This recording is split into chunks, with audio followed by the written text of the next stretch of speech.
Yo guys, so we're back again with the 135i right here. We're almost done completing this project, but this is going to be a shorter video about this oil cooler from eBay, and we're going to see if it's worth the money and how to install it. So here is the oil cooler from eBay. I think this is probably the #1 seller. This is right here, G Plus Performance. It's like the #1 selling one on eBay. We can clearly see the difference in sizes. This is a lot more thicker and dense than the stock one, but it's also quite a bit bigger in general. Thickness wise, you can see how kind of thin it is. This one's a lot fatter. So it looks like it has a lot more rows, obviously, because it's bigger. And this should help because, like I said, this video is just going to be about the oil cooler, but we can clearly see we have been building this 135i pretty good. Nothing too crazy, just the upgraded overdrive, crank hub, really nice turbos, FBO, possibly port injection with motive reflex plus. Getting that situated right now, but for now it should just be on regular pump and overdrive kit. So here's the oil cooler. Things it does come with is honestly this pretty well built bracket.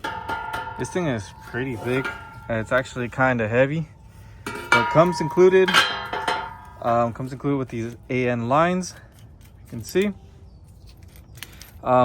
these look pretty good. Some people might say, well, they're China, this and that, but this definitely probably beats your almost now 20-something-year-old OEM lines. These things are like 20 years old. And I do have it paired up with this oil cooler I got from Beavency. They sent it out, actually. I was having a bit of issues trying to figure out how to install it. We can clearly see this is what goes inside. So I got to figure out how that goes orientated inside because there's a spring. But this oil cooler kit does come with this adapter right here. And it will bolt onto the OEM style cooler. It also bolts onto this one, apparently. So very nice. Comes with these fittings. They fit perfectly. It does come with 2 O-rings. Here are the old O-rings from the OEM one. I did end up using new L-ring ones because the ones that come with the kit are a bit iffy, which are these right here. They're a bit flimsy. The new ones, I think I have the part number right here from SAP. These were a lot better quality, and they come whenever you buy a like the whole oil filter housing gasket kit. It comes with those. So I ended up using those instead, just because they were a bit more better quality.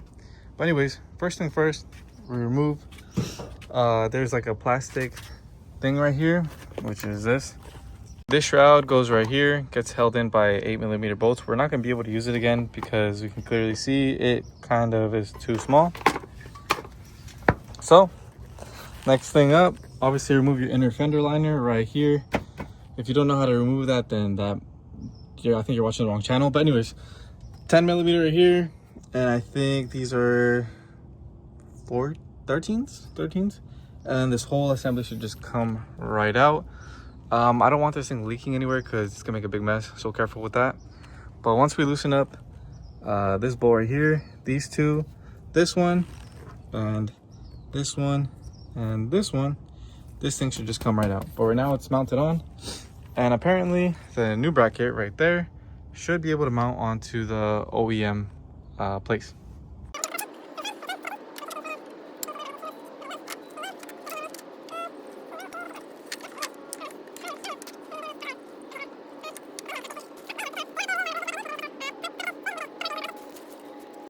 Alright, so we need to remove this bracket. Like I said, it gets held in by these weird looking bolts. All we have to do is kind of loosen it up like this. Perfect.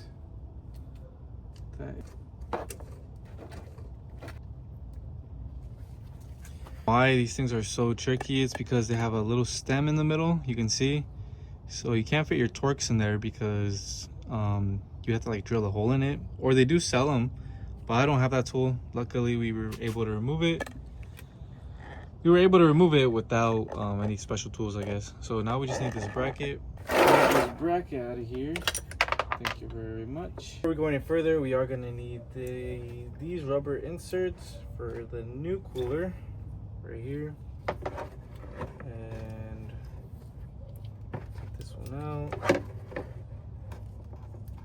And right here. So here is the new cooler. We can see the holes would go right here. Yeah, it's gonna go mounted like this inside the car. So it'd go this rubber piece in here. See if I can get it. There we go, this one. Then this washer mounting thing goes like that. And repeat the same thing on the other one. You have to remove this first. That way this thing becomes like squishy. And it'll eventually be half and half. What I ended up doing is drilling out the holes a little bit bigger. So hopefully now this bolt, which is also not part of the kit, I got this off of the old engine. It's the same thread pitch, so it should ideally work. No issues there. So that seems secure. Looks like, yeah, it looks like that's how it's supposed to go. Bolt was perfect. This bolt was perfect. This one reached about halfway, but we should be good. So I guess negative points for including the wrong hardware, I guess. Because ideally, I'm guessing it came with these two bolts because they would go here, but these are way too big for the threads they give you. Anyways, we'll mount this onto the engine now, and then we'll adjust the cooler, see how it fits.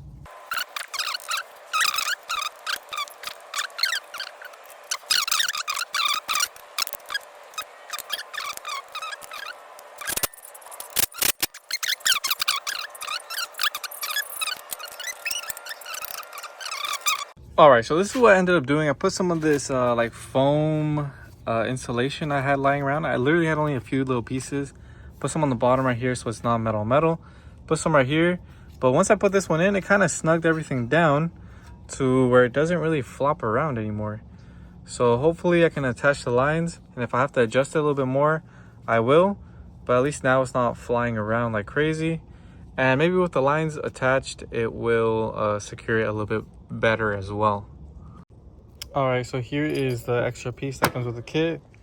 This is the fitting here. All you do is slide this into here like so, and you just bolt it into place. Like I said, I'm using these slightly better O-rings that come with the L-ring kit, I guess. These are the ones that come with, I guess, the eBay kit. Just a, you know, little tip, I guess. All right, so I kind of skipped a few steps, but this is how the cooler is looking. I had to kind of run it like this because of the angles of the fittings, but we can see it goes all the way down. I connected this right here.